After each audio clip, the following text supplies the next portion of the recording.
son todos los sucesos que pasan en la escena con respecto a las situaciones que origina o afecta a los personajes.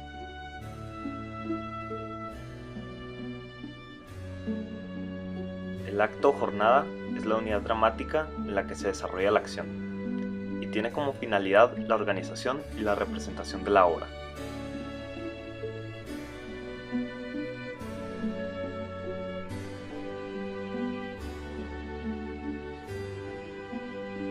La escena es una división de la acción dramática. En su origen, la palabra escena indica el espacio en donde los actores se cambiaban en el transcurso de la representación dramática.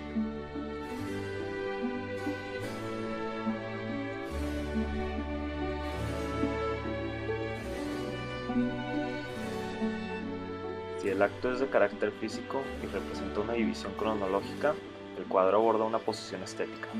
Bajo este concepto, no importa tanto el desarrollo de la acción, sino que se ve a la obra como a una sucesión de imágenes, como si se tratase de fotografías.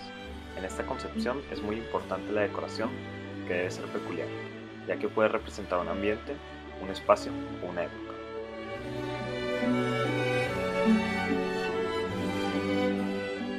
El diálogo es la principal herramienta de los personajes, y del mismo modo utiliza el lenguaje oral y el lenguaje corporal para transmitir una serie de emociones, ideas y percepciones. En todo texto de diálogo se debe tomar en cuenta tres aspectos: la elocución, que es lo que se dice; la ilocución, lo que se quiere decir en realidad; el subtexto, los mensajes ocultos; y la perlocución, lo que se pretende conseguir con lo que se dice.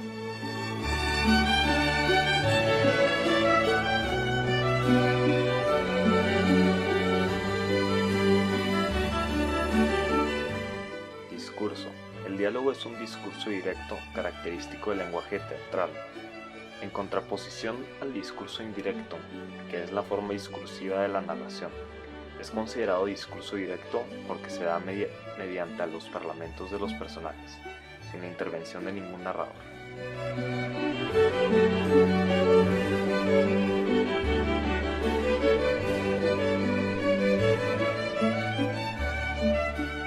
Personajes. Los personajes son los emisores del diálogo teatral, es decir, son los interlocutores de la acción. En el desarrollo del texto dramático se define a los personajes según la función que desarrollen dentro de la obra. Es así que existen personajes principales, secundarios o colectivos. Protagonista. En torno a él se van desarrollando los diferentes acontecimientos y se teje la historia, y es quien forma parte del conflicto dentro de la trama, ya que es el eje principal.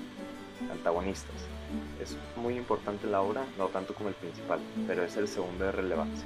Este personaje representa la fuerza contraria al protagonista, se opone a sus deseos y trata de impedir que éste lleve a cabo sus objetivos. Secundario tiene una relación menos directa en el desarrollo del conflicto, es decir, si bien no son esenciales, se podría prescindir de ellos y el conflicto seguiría existiendo. Colectivo.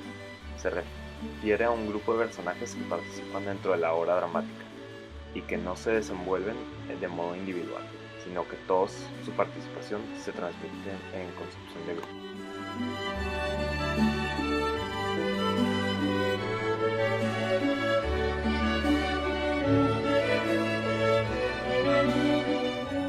Acotación.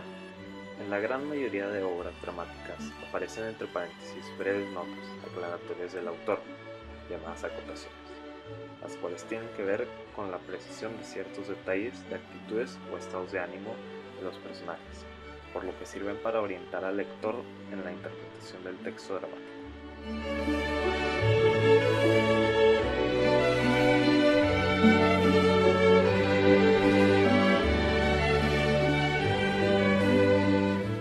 Aparte, es un recurso del texto dramático como una suerte de monólogo en el que el personaje habla consigo mismo, simulando pensar en voz alta para ser oído por el espectador.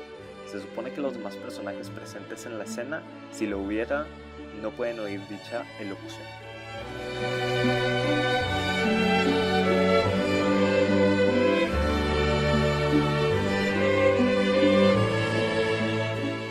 Mutis es una indicación para el autor que, en el desarrollo de una obra, debe abandonar la escena.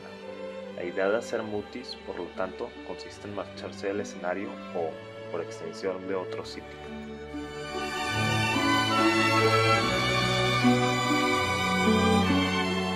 Función poética o lenguaje artístico. Cuando el lenguaje se usa para producir belleza, asombro, compasión, etc. Actúa como en él la función poética. Es por esto que a esta modalidad se le llama lenguaje artístico.